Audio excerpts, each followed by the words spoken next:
Assalamu alaikum, my dear learners. This is starting with the very first lesson, English first year.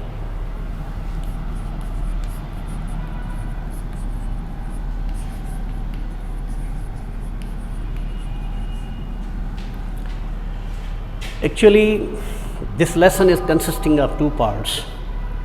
Part one is giving us the details about the situations in Pakistan immediately after its independence, and part two is consisting of 7-year history starting from 1940 to 1947, before independence of Pakistan. It was the day August 7, 1947, when the originator of this country, Pakistan, was coming from India to this country in order to take an oath of allegiance as Governor General of Pakistan. There were many people who wanted to see the creator of this nation, M.A. Jinnah, who had gathered at the old airport at Maripur. They were raising slogans, Pakistan Zindabad, because they were very much excited. And on that day, their great leader was coming from India to them, because Karachi was the first capital of this country and he had to take an oath as first Governor General over there. They were waiting for a plane, and all of a sudden there was a shining silver aircraft that started circling over the airport at Maripur. After some time, it came smoothly down to the airport, and the people kept watching this aeroplane. As soon as they saw a man who came out of the aeroplane, a tall and lean, wearing his cap, that's called Jinnah cap, and white sherwani. The people started raising slogans, Pakistan Zindabad. They were very much happy. The Qaid-e-Azam came down the plane and went across this large crowd of the people and went towards the government office. The question was, the people were happy and they were raising slogans, but Qaid-e-Azam never raised any slogan at all, like the people, Pakistan Zindabad. Naturally, this attitude of Qaid-e-Azam created questions in the mind of the people over there. A nation newly created, a young nation, and they were surprised to see the outlook and attitude of Qaid-e-Azam. Why Qaid-e-Azam was feeling like that? Because he was a man of strong feelings, so he was thinking about thousands of the people who were being killed and tagged, and they were misbehaved by different people when they started coming from India, and the people who started going from Pakistan towards Hindustan. Those days were very much full with the violence and disorder and indiscipline. All the people who were coming from India, the Muslims, and the people who were going from Hindustan, Hindus. In the way, there was much of bloodshed, there was much of law and order situation. So this was the condition when Qaid-e-Azam became very sympathetic and he was very sad. And after some time, he came to the people before them and was standing at the government house, and he gave a speech to the people, and he told them that you all are equal, and you all are equal as equal citizens of this state. You are free to go to your temples, you are free to go to your mosque or to any other place of worship in this state of Pakistan. You are equal citizens and all equal citizens of this state. Qaid-e-Azam was giving religious freedom to all people, all citizens of Pakistan.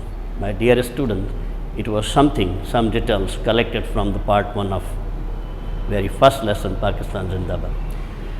Second part of the lesson starts with the history of Pakistan that we call Pakistan Resolution, which was passed in 1940 and on 23rd March, 8 Lahore. The Muslim League on this day, in this year, at that place, Pakistan Resolution means the representative political party of all Indian Muslims, that was Muslim League, took the decision that where Muslims are in majority in Hindustan, those areas must be separated from Hindustan and should be created a new state for the Muslims of Pakistan. That was Pakistan. The name Pakistan was invented by a Cambridge student, Chaudhry Muhammad Ali, who wanted to see this large state of Muslims in South Asia. Pakistan, as the letters are included, P stands for Punjab, A stands for Afghanistan, K stands for Kashmir, I stands for Iran, S stands for Sindh, T stands for Takharistan, A stands for Afghanistan, and N stands for Balochistan. The meaning of this name Pakistan is the place of the people spiritually pure and clean. All areas included in this state was not possible at that time, but we must keep in the mind that Chaudhry Muhammad Ali was simply a student at Cambridge University when he propounded this scheme for this state of Muslims of Pakistan. He was not a Muslim League worker, or he was not any political leader as to be included in Indian politics of Muslims. Then came the time when there was the Second World War, and Britishers became the weak rulers in Indo-Pak subcontinent, and they wanted to leave India as early as possible because their economy, their conditions, they became very weak immediately after Second World War. So they wanted to divide Hindustan into two parts because the scheme was already working in political arena of India. As I told you already that Pakistan resolution was passed. The Britishers realized that India was consisting of really two nations. One was the Muslims and other was the Hindus. And the real solution of this situation was that both must be separated so that they must be living according to their own desires, according to their own wishes. And this was what Jinnah had wanted Britishers realize, this point of view that Muslims were really a separate nation because their cultural, their psychological, their religious, their economic outlooks were all different from the outlooks of other people who were living in Hindustan.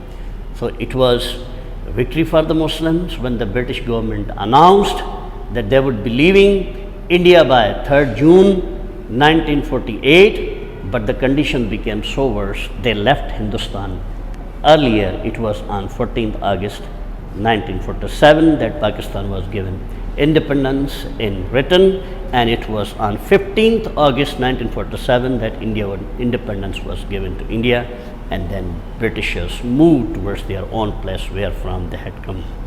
A great contribution in journalism, it was the Urdu newspapers and it was English newspaper also, that was Delhi Dawn, founded by M.A. Jinnah in 1942 perhaps, and it was to carry the Muslim sentiments, fears and their demands in the language of the rulers who were the Britishers, so that they must understand the issues of Muslims of India in right way.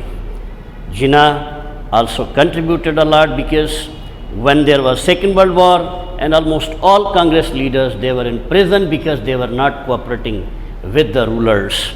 But Qaid-e-Azam had his own political strategies. So during those days, he was at his desk and writing to political Muslim workers because he wanted to induce among them the spirit of freedom for the Muslims in South Asia or in Hindustan, that we call in simple way. And it was how these different areas like Sindh, Punjab, NWFP, East Pakistan and Balochistan, they all voted to join this newly created country Pakistan, and the other areas wanted to join Hindustan. It was simply a division where the Muslims were given a separate state to live according to their own wishes, according to their own desires. And the last thing that's very important to mention, that was really a great blow for all Muslims of India, and especially our leader, a great leader from Muslims, M.A. Jinnah, Qaid-e-Azam Muhammad Ali Jinnah. When he came to know that Kashmir was not going to join Pakistan because at that time he was too weak to fight anymore. But it was conspiracy of the ruler of princely state Kashmir, Hari Singh Maharaja, belonging to Dogra family, and he had conspiracy with the Governor General of Hindustan, Lord Mountbatten, and they both conspired against Pakistan so that Kashmir should not be given to this Pakistan, it should be joining to India. The reasons could be political, and there has much been written in different books about the misconduct of Lord Mountbatten on misconducting the issue of Kashmir, and that is still a big issue in South Asia, and it has started coming like a festering wound in South Asia. This was all about lessons. The very first one, Pakistan Zindabad. Thank you. So nice.